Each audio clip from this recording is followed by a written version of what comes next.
Hi everybody, it's your favorite English teacher here, Amy Joy. And if you don't know the meaning of some or all of these idioms and expressions, then stick around and watch this video because you are about to find out.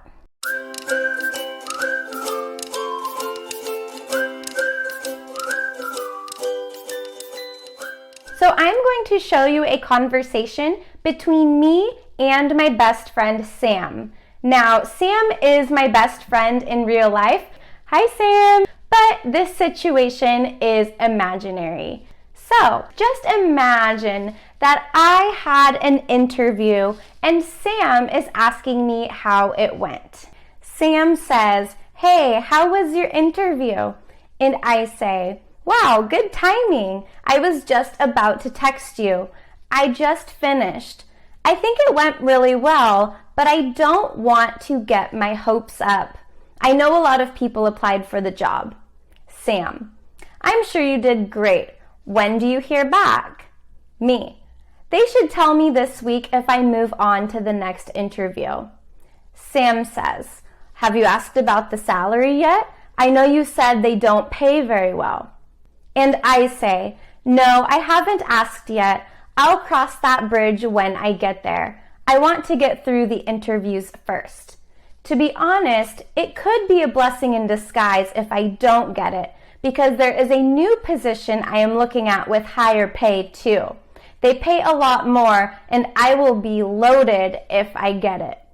Sam says, "Oh, cool. Well, keep me posted on everything. I'm sure you'll get to the next interview. Good luck." I say, "Thanks. Fingers crossed. I'll keep you in the loop." So let's go back through this conversation and look at all of our expressions. So the first expression we see is good timing.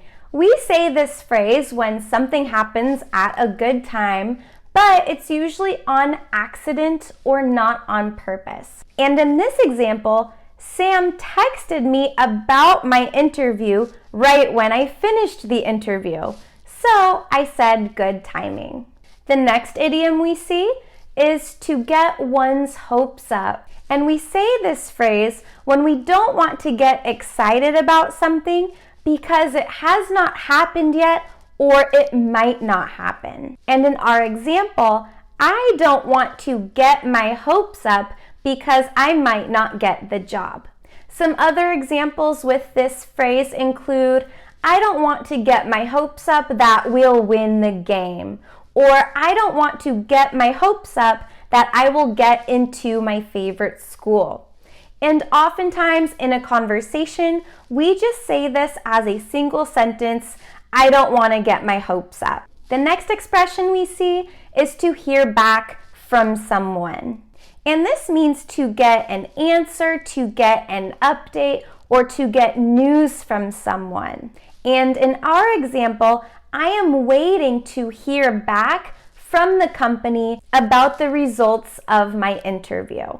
Okay, and the next idiom is "I'll cross that bridge when I get there." This one is so useful and we say it all the time.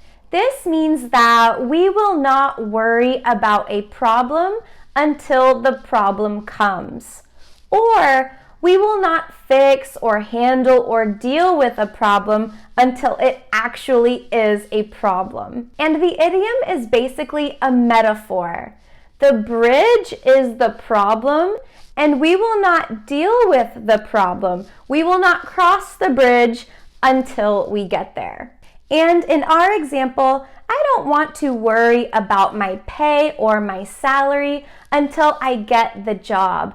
It is not a problem yet, so I'll just cross that bridge when I get there. And our next expression is a blessing in disguise. We use this phrase to talk about a bad event or situation that ends in something good. So in our example, if I don't get the job with the low pay, I might get the job with the better pay. And in this case, not getting the job would be a blessing in disguise. Now, some other examples of a blessing in disguise might be you don't get into your top choice of university, but you end up getting into a university that you love even more. Or maybe you got sick, but that day your teacher made everyone give presentations and you didn't have to do one. You getting sick was a blessing in disguise. And our next expression is a little funny. This expression says to be loaded. If you are loaded, you are rich. You have a lot of money. So if I get the job with really high pay, I'll be loaded. Some people who I can think of that are loaded include Elon Musk, Jeff Bezos, Jack Ma, Bill Gates. All of those men are loaded.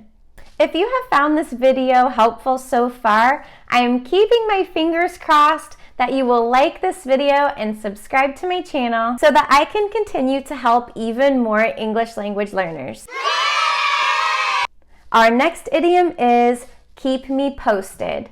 This phrase is usually used in the command or imperative form, and it just means tell me what happens, or continue to update me, or share the news when you have it. We also often use this command or this phrase at the end of emails. So if you are working on a project, your boss might tell you to keep her posted on your progress. All right, moving on to our next idiom, and that is fingers crossed. So as a superstition, we make this hand gesture, and that just means I hope or I wish or good luck. So when we say fingers crossed, we mean good luck, I hope you succeed. And our last idiom is to keep me in the loop. Again, this is often used as a command, and it actually means the same thing as keep me posted. It means to keep me updated and give me the news when you have it. I know English idioms can be really hard and difficult to remember, and maybe recently you did not understand an idiom. Well, maybe your misunderstanding was a blessing in disguise because it helped you find my video. I hope you found this video helpful, and if you did, make sure that you like it so that it goes viral. Maybe if it does, I will be loaded one day. But I don't want to get my hopes up because that might not happen. Anyways, I would love to hear back from you about any idioms or expressions that you want me to explain.